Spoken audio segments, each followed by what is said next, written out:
The episode begins with Luminous admiring a body in some magical cage. Lewis calls out to her, which annoys her. He informs her of a matter he wishes to bring to her attention. Hinata has taken unauthorized action to sever the issue with Demon Lord Rimuru at its source. However, it seems likely the 7 Days clergy have a hand in this. This also annoys Luminous. She told Hinata not to act rashly, but her attendant tells Lewis to not trouble Lady Luminous with these trivial matters. He should know his place. How inconsiderate can he be? Lewis apologizes to Gunther, but they could lose Hinata if they do nothing about this. Gunther tells him it's senseless for them to trouble themselves with the imprudence of humans. He would initiate hostilities with Demon Lord Rimuru, the one they seek to avoid. Lewis tells him that's exactly why he came to their domain to offer advice. If Hinata is killed, Lady Luminous will be... But Luminous tells him both to stop it, and thinks to herself that these two and their territorial squabbling are such a hassle. Now that they've lost Roy, she supposes she'll have to reassign some roles. However, for now, they can't afford to sit around idly. As she's leaving, she tells the frozen body to wait for her. Back with the battlefield, we see Shion join as well. Renard thinks about Rimuru. Not even him, but one of his subordinates emits such an aura. Shion introduces herself. She's Great Rimuru's #1 secretary. Now, all of them, these are the words of Great Rimuru. Choose submission or death. If they understand what that means, drop their armaments and copulate to her at once. Renard understands, and with that in mind, this is their answer. He tells everyone to disperse and to activate Holy Field on the target. Rimuru tells Hinata her people are having a grand old time rampaging, but he shouldn't need to remind them that this is his domain. The moment they took military action here, he can conclude that they are hostile, and he's not so nice as to let them have the first strike. Hinata tells him that makes sense, but she also has no idea why Renard, her second in command, violated her orders. Rimuru just tells her bold words from the people who killed Rahim and tried to frame it on him. Hinata repeats the name, and Rimuru tells her the Archbishop from Falmouth that they summoned. However, this is Hinata's first time hearing about his death. Rimuru assumes she got his message, and this is her answer? She tells him not quite, but would he even believe her if she said it wasn't? Rimuru tells her he might believe, but only if she calls him off and sends him back home first. Hinata begins to speak, but Arnold interrupts her, saying that if they call their forces off now, what happens to Lady Hinata? He summoned her here. Who's going to guarantee that he won't harm her? Benimaru steps forward, saying the only ones permitted to speak right now are Great Rimuru and Hinata Sakaguchi. Those not invited to the discussions should keep quiet. Arnold dashes forward, attacking Benimaru, which he blocks. Arnold didn't want to interrupt Lady Hinata's negotiations. He just wanted to threaten him a bit. He didn't expect him to react. So they're both in agreement on not wanting to interfere. If he wants to talk, they'll do it elsewhere. Fritz tries to stop them, but Albus and Sufia offer to keep them company for the time being. Soe teleports over to Ritus, finishing off the pairings. So now the battle between Rimuru and Hinata begins. However, we go back to Shion. Guard realizes she's an Oni, wondering where does a monster like her get off making demands. But Renard knows that an Oni would be at the very least a calamity. No, closer to a local deity, one that could even become a demon lord. Shion tells him they're close, but not quite. Benimaru and the others who are fighting their buddies are Oni, but she evolved into a slightly different direction. She's a wicked Oni. So however nice they might think she is, she's not. Renard just calls her a filthy, evil monster. Her foolish thoughts are an affront to God. He'll erase them from the world, and her alongside with him. Renard, as well as everyone else, uses Holy Cannon. Shion simply bats him away. Renard is obviously shocked. Holy Cannon is supposed to be an instant fatality against monsters. Evading it would be one thing, but she returned it? Shion reminds him that she told them it was either death or surrender, so is this their answer? We see Rimuru and Hinata exchanging blows, with Hinata realizing that Rimuru has improved tremendously in such a short time. Last time they met, he was fair game for Usurper, but now he's reached the same height as Lady Luminous. She'd rather not fight him for numerous reasons. Hinata throws down her sword and begins to activate something. Raphael informs Rimuru that she's confirmed materialization of spirit power. Likely armaments of the holy attribute, which is specialized against monsters. Hinata finishes her buff and summons a new sword. Now it all comes down to his raw power versus hers. They must face each other with all they have. Hinata thinks back to when Rimuru asked if she received her message. That was his invitation to a one-on-one fight to settle their score. Through victory, she can atone for her past mistakes. Rimuru notices that her sword is clearly made to perform far better than any weapon he's seen before. Raphael surmises that it's a category distinct from unique grade, calling it legendary rank. Rimuru isn't surprised. As always, this woman really leaves no openings. If he'd known she'd do this, he would have had Kurobe make him a special sword. Rimuru buffs his sword as well. His is a substitute, so he's not too sure about it, but he's ready. They start to exchange blows once again, and we go back to Shion. Shion asks if they're sure about this, just surrender to her already, while she's being nice.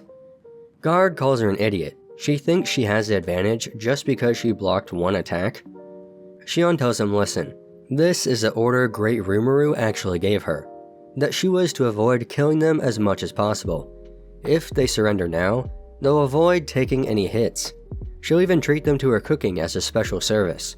Renard tells her holy knights do not negotiate with monsters. Shion continues. She wants to make them surrender by proving the gap in their strengths without killing them. They, on the other hand, want to kill her. So she has a proposal. Guard interrupts her, telling his men to not be deceived. Shion tells him there's no use for an ear that will not listen. Renard is shocked. Did she specifically target his ear? Upon seeing that, he decides to hear her proposal. She tells him she's going to let him hit her with their most powerful attack. If she withstands it, she wins, and they peacefully surrender to her. Renard is confused. Is she serious about not wanting to kill them? Guard instantly agrees. Renard tries to talk it out first, but Guard tells everyone to align their spirits with his. Regardless of her intentions, she's dangerous. If they must take on a monster, victory will take the side of the righteous. With all the power collected, Guard uses Inferno Flame. Shion activates her multi-layer barrier, thinking there can be no quicker way to shatter an opponent's morale. She uses her unique skill, Master Chef, to slice the attack in two. Now, as promised, surrender to her. Guard tells her to get over herself. So long as they have Holy Field, she can't do anything. Shion is just annoyed. They still won't admit the truth. They'll leave her with no other choice but to kill them. Renard tries to calm down Guard. If they provoke her any further, they'll all die. But Guard shoves him off, which confuses Renard, realizing something is off. Guard has a short temper, but he's an honorable man, so why is he... Shion jumps in the air and destroys their Holy Field. As she thought, it was just a specialized barrier that tampered with the rules a bit. Tampering with the rules happens to be her specialty, and what she excels at most is cooking. Renard is baffled. A skill that overwrites events. Certain outcome? So she can just produce whatever outcome she wants. They end up surrendering, and beg her to be lenient with their men. Shion tells them not to worry. Great Rimuru is very kind after all. That's why all they wanted to do with their leader was talk, and yet... They look over to see the two battling. Renard recalls the 7 days clergy telling him to kill Demon Lord Rimuru, and that Hinata is attempting to curry favor with him. If that is true, she will do everything in her power to stop him. But Renard thinks that if she really was trying to curry favor with him, there'd be no reason for them to fight. So he asks, why are they fighting? Shion says, what is he babbling about? He had no choice because they led an army here against him. But Renard led the Crusaders here in order to prove Hinata's innocence. Is she saying this battle wouldn't have broken out if he hadn't? And calls for Hinata to stop. Her negotiations will fail because of him. As the two of them are still fighting, Rimuru is a little concerned. Even with Raphael's help, it's this hard? Frankly, he thought he would have an easier time winning this. Hinata knows he's improved greatly, but that only applies to his physical capabilities, not his talent. Against the skill she has spent 10 years honing. Brief though it was the only time she opened up to anyone. She learned all about Shizu's techniques, and then left her because she was afraid of losing her. She couldn't even thank her because she was too awkward, but the experience she learned by succeeding Shizu gives her the edge. Hinata manages to pierce Rimuru's coat, but Rimuru doesn't find it too funny, if that was to hit him. Raphael tells him it won't be fatal, but it would severely diminish his energy. While he's glad it wouldn't be fatal, if it hit him in the wrong spot, he'd definitely take damage. Raphael points out that her sword also possesses a unique wavelength that overwrites rules. It will break the multi-layer barrier.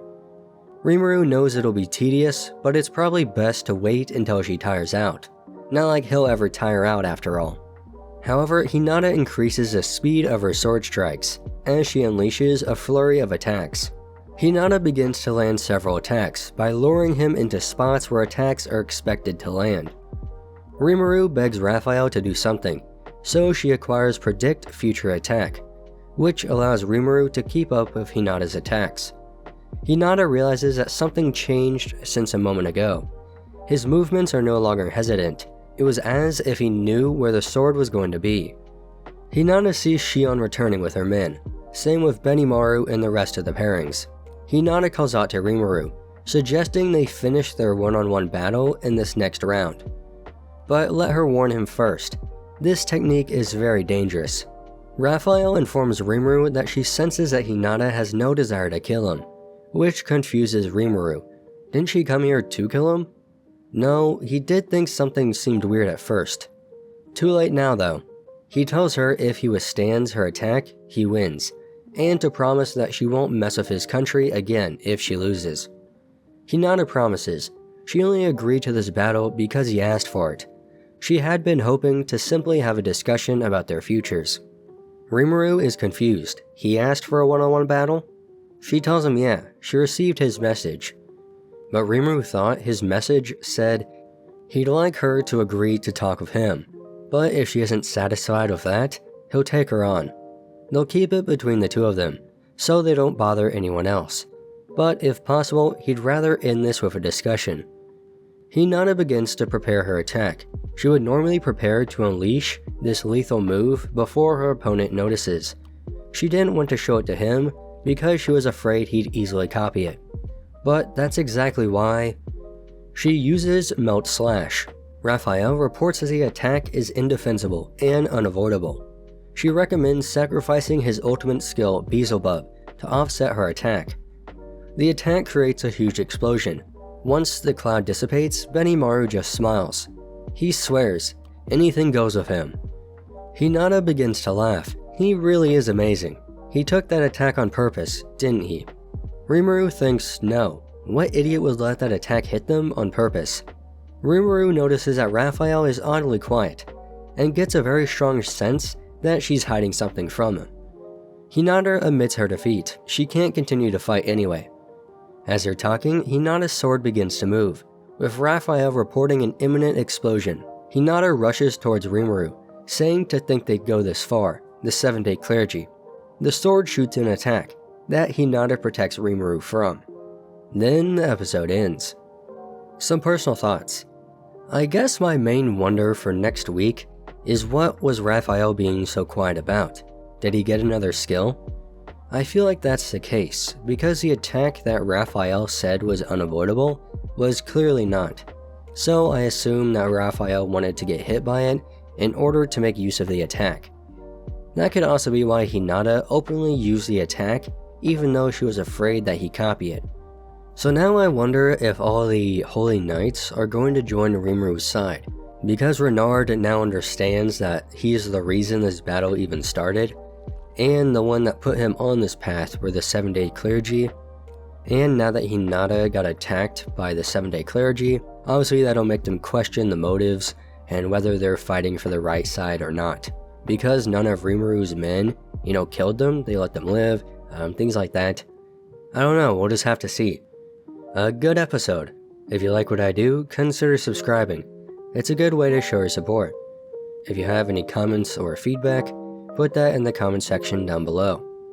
I'm looking forward to next week, but that's about it. So see you next time.